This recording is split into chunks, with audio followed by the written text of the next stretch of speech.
What happens when one of comedy's greatest icons sits down for what should have been a lighthearted morning interview, only to realize he's been walked straight into an ambush? From the second Eddie Murphy stepped onto The View, the atmosphere felt tense. The smiles, the greetings, the applause, it all seemed normal. But underneath, something was brewing, and nobody, not the audience, not the producers, not even Eddie himself, could have imagined just how explosive things were about to get between him and Joy Behar. This wasn't your average celebrity interview gone awkward. This was a prime example of how quickly an interview can fall apart the moment respect leaves the conversation. Before we jump in, hit that subscribe button and drop a comment below. Trust me, you'll have thoughts on this one. Eddie was there to promote his newest project, simple, routine, another stop on a press tour. He walked in with that legendary calm confidence, exchanging warm greetings with the panel. Whoopi Goldberg, Sarah Haynes, and the rest of the hosts beamed, excited to welcome a Hollywood legend. "Eddie, we're thrilled you're here," Whoopi said as he got comfortable. "Thank you. Always happy to be here," Eddie replied. Easy smile, relaxed tone, exactly the Eddie Murphy fans adore. The conversation started smoothly. Eddie shared behind-the-scenes stories, cracked jokes, and talked about his work with the effortless charm that's made him one of comedy's best. The audience laughed. The host nodded along. Classic Eddie magic. "Comedy is universal," he said at one point. "People always need laughter, especially now." Sarah agreed enthusiastically. Everything was going perfectly, until Joy Behar decided to speak. Leaning forward, she shifted the mood instantly. "Since we're talking comedy," she began, her tone sharp, "don't you think some of your early material is problematic today?" The energy in the room snapped. Eddie paused, caught off guard. The other hosts exchanged uneasy glances. "I'm sorry, what exactly do you mean?" he asked calmly. Joy pressed harder. "Well, some of your old routines were offensive. Don't you think you owe people an apology?" Whoopi tried to step in. "Joy, maybe let's focus on his current work." But Joy wasn't letting go. Eddie's expression grew serious. "Let's be clear," he said evenly. "I've been doing comedy for more than 40 years. Comedians push boundaries. That's the job." "But at whose expense?" Joy shot back. "If we start rewriting history and censoring the past based on today's standards, where does it stop?" Eddie replied, calm but firm. "I'm proud of my work. I've evolved like everyone else, but I won't apologize for making people laugh." The tension thickened. Audience members shifted in their seats. The other hosts looked uneasy. Joy smirked, thinking she had him cornered. "So you have no regrets?" she pressed. "I have growth," Eddie said, voice steady. "But regret for doing my job? Number, comedy evolves. Society evolves. But I'm not ashamed of who I was or what I created." Joy leaned back with a sarcastic grin. Convenient way to dodge accountability. And just like that, the interview crossed a line. Live on air. Eddie's jaw tightened, the calm slipping from his expression. "Convenient?" he repeated, locking eyes with Joy. "You think it's convenient for me to sit here and get blindsided in what was supposed to be a friendly conversation about my work? Convenient to have decades of my career boiled down to whatever talking points you decided to attack today?" Joy lifted her chin, clearly defensive, but still enjoying the tension. "I'm just asking the questions that need to be asked, she insisted. "No," Eddie shot back, his voice rising slightly. "You're not asking questions, you're accusing. You're demanding apologies for art created in a different time and context. Tell me, do you hold every comedian to that same standard, or just the one sitting in front of you right now?"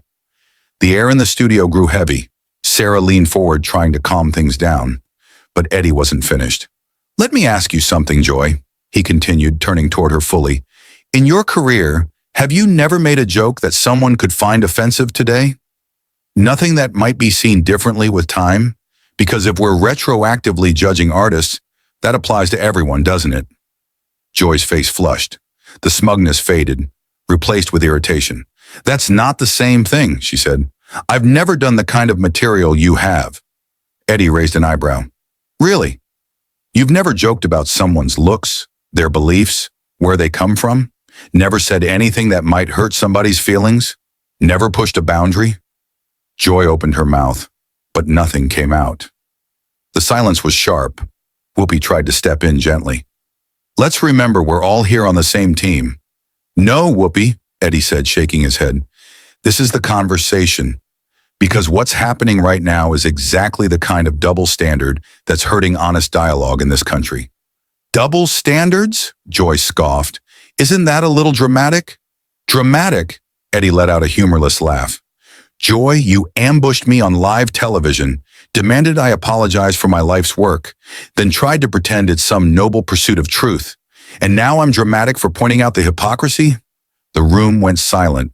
Even the audience froze, eyes locked on the clash.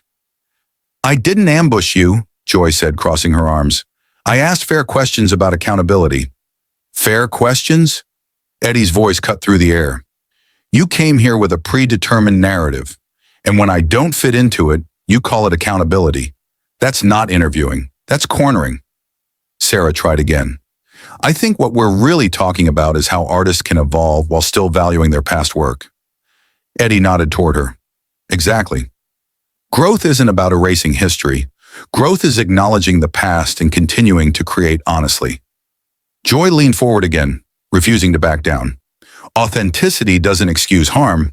Words have consequences. Public figures need to acknowledge when their work causes pain. Eddie's tone hardened, part frustration, part disappointment. And there it is, the assumption that comedy exists to hurt people. Do you actually understand what comedy is, Joy? What it does for society? Joy squared her shoulders. I know comedy can reinforce harmful stereotypes and marginalize people. And comedy can challenge power, expose truths, offer relief in dark moments, Eddie countered. It can open eyes and break barriers. But I guess that nuance doesn't fit your narrative. The set felt frozen. The other hosts looked helpless, glancing toward producers off camera, as if begging for a commercial break. Finally, Whoopi stepped in, her voice firm, cutting through the chaos. All right, enough, she said. We're all grown-ups here. We can disagree without ripping each other apart. Sarah quickly added, there's room for different viewpoints. We don't all have to see this the same way. But Joy couldn't resist one more shot. When someone has your kind of platform, Eddie, she said, leaning forward, voice dripping with moral superiority, they have a responsibility to be thoughtful about the influence they have. That was it. Eddie's patience snapped. Responsible to who, Joy? He fired back. You. A committee that decides what's acceptable every other Tuesday? Or the millions of people who've supported me for over 40 years? To society, she declared, chin raised like she was delivering a verdict. Eddie stared at her, stunned. You speak for society now? Your personal opinion represents hundreds of millions of people? I speak for people who believe in basic human decency, Joy replied, puffed up with self-righteousness. Basic human decency? Eddie repeated, voice rising. You think ambushing a guest is decent? You think tearing down a lifetime of work without context is decent? You think demanding apologies for art created in a different time is decent? Joy's face turned crimson. Her composure cracked. I don't have to sit here and get lectured by someone whose career was built on offensive material, she snapped. And I don't have to sit here and get blindsided by someone pretending this was a good faith interview, Eddie shot back. Did you expect me to sit quietly while you rewrote my career to fit your narrative? The studio was dead silent. The audience didn't move. Even the crew behind the cameras froze. This aggression is exactly what I'm talking about, Joy tried weakly. Aggression? Eddie barked a short, humorless laugh. Joy, you've spent 10 minutes attacking my character and legacy, and I'm aggressive because I won't roll over and smile for you? Come on, Whoopi urged. Let's all take a breath. But Eddie was past diplomacy. He rose from his chair, controlled, but with a presence that made the whole room go still. His eyes were fierce. The moment felt electric, real. You know what, Joy? He said quietly, his calm voice cutting deeper than shouting ever could. I've faced critics, controversy, everything this business can throw. But never have I dealt with someone bold enough to invite me on their show just to take cheap shots under the guise of accountability. Joy shifted uncomfortably, her confidence gone. Eddie, you're overreacting to simple questions. Simple questions, Eddie exploded. You call reducing decades of work to a morality quiz simple? You call demanding I apologize for making people laugh simple? Lady, you wouldn't know a real question if it read its name tag out loud.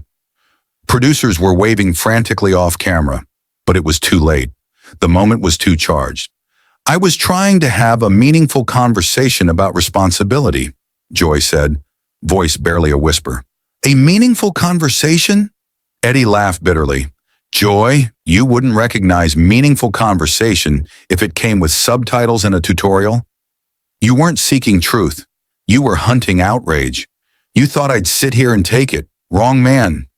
Whoopi stood too, trying to defuse the crisis. Eddie, let's just bring it down. We can reset. He turned to her, still simmering. No, Whoopi. This isn't a reset moment. This is what happens when someone mistakes their personal crusade for moral authority and expects everyone else to bow to it. I've calmed down for years, Eddie continued, voice sharp. I've stayed polite, stayed quiet, smiled, nodded, played along, and I'm done pretending this kind of ambush is normal. He turned back to Joy, eyes blazing. You want to talk about harm? Fine. You took a positive conversation about art and creativity and twisted it into a public shaming match. You came here ready to judge, moralize, and score points. And you think that's noble? Joy swallowed hard, voice shaking. I wasn't trying to destroy you, Eddie scoffed. Then what do you call spending 15 minutes attacking my character, dismissing my work, questioning my intentions, and demanding apologies for jokes that made millions of people laugh? If that's your idea of a friendly interview, I'd hate to see hostile Sarah tried again. Maybe there's just been a misunderstanding. No misunderstanding, Eddie said softly to her, then turned back to Joy. This was deliberate. You came prepared to drag me. You wanted a viral moment. You wanted outrage. And you assumed I'd sit here and take it. I think you're being paranoid, Joy blurted. Not everything is an attack. Wrong move. Paranoid, Eddie's voice erupted. You've spent 20 solid minutes tearing down my career, and now you call me paranoid for noticing? You gaslight guests on live TV and expect them to doubt themselves. Not me. Not today. The studio went silent. You could feel every heartbeat. You know what the real problem is? Eddie continued, calm again. But it was the dangerous kind of calm. People like you think you can throw stones and hide behind moral language. You lecture, you shame, you provoke. And when someone pushes back, suddenly they're emotional, dramatic, irrational. That tactic doesn't work on me. Joy froze. The fight drained from her face. She had pushed too far. Eddie leaned forward, voice low and cutting. You had a chance today, a real chance, to talk about comedy, art, evolution, creativity, what it means to make people laugh, to make them feel something.